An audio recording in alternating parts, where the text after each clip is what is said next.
à la fin. Oui, alors on peut y aller. D'abord, il faut le tiers, quoi. Il faut un tiers. On ne fait pas ça tout seul. On ne fait pas ça tout seul, il faut un tiers.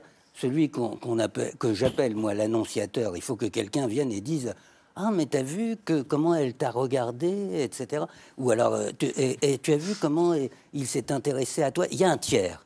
Ce tiers-là, il faut lui accorder toute l'importance.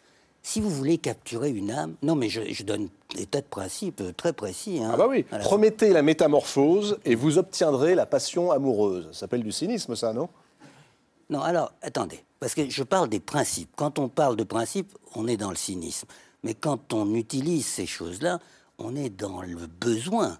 C'est-à-dire, quelqu'un est en souffrance, il a envie de contacter... Alors, il y a un exemple d'un cas qui m'a beaucoup influencé, en fait, qui m'a fasciné. C'était un homme d'une intelligence inouïe et qui a eu une relation amoureuse une fois, une nuit avec une femme, et il voulait qu'elle lui cède totalement. Et il ne savait pas comment faire. Elle voulait plus, quoi. Elle voulait plus l'approcher. Alors il est venu me voir avec une question comme ça. Non pas en me disant « je vais mal, soigne-moi ». Il m'a dit « fais-la moi revenir, tu sais faire ça ?»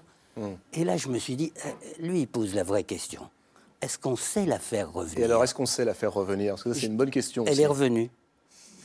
Donc, si je comprends bien, attendez, ethnopsychiatre en 2013, Toby Nathan, retour définitif et durable de l'être aimé. Non, ben,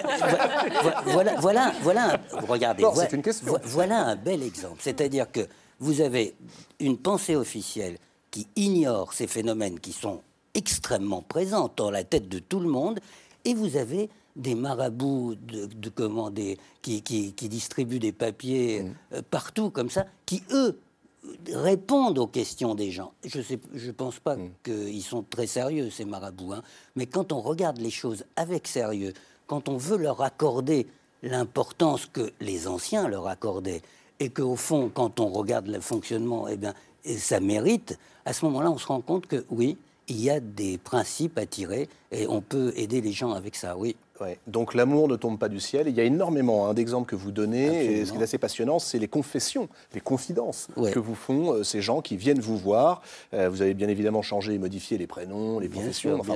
C'est normal, on fait toujours ça. Hein. Alors, on a bien compris qu'on pouvait déclencher l'amour, que l'on pouvait rendre l'autre amoureux. Cela dit, une fois que l'amour est là, une fois qu'on a réussi à le déclencher, il reste quand même une question. Est-ce qu'on peut le contrôler? Non, absolument pas. C'est comme si on déclenche une éruption volcanique. Après, on l'arrête pas, quoi. Hein. Donc, on la déclenche. Ça, je pense qu'on a des méthodes, des techniques, des objets qui nous permettent de déclencher ça. Mais une fois qu'elle est déclenchée, il va suivre son cours. Et à ce moment-là, eh bien, advienne que pourra. Il faut s'attendre à un long moment d'anarchie, hein, quand même. Hein. Heureusement, donc, on sait déclencher, mais il y a l'anarchie, c'est-à-dire derrière le pouvoir de la littérature et des mots pour mettre tout ça par écrit. Le livre s'appelle Filtre d'amour et il sort là dans quelques jours. Oui, je voulais vous dire aussi que je l'ai mis au singulier, Filtre d'amour. Oui, pourquoi? Parce que le livre lui-même est un objet. Donc peut-être que vous pouvez l'utiliser pour le lire. Je peux marabouter, je peux le lire et je peux marabouter. Voilà, on arrive à la fin de cette émission. Merci beaucoup à tous les 5 d'y avoir participé. Je rappelle les titres des ouvrages dont nous avons parlé ce soir. Le nouveau roman d'Éric Emmanuel Schmitt s'appelle Les Perroquets de la place d'Arezzo. Il est publié aux éditions Albin Michel. Il faut beaucoup aimer les hommes, en effet, aux éditions POL, sous la signature de Marie Dariussec. Tout cela n'a rien à voir avec moi, Monica Sabolo, c'est chez Lattès.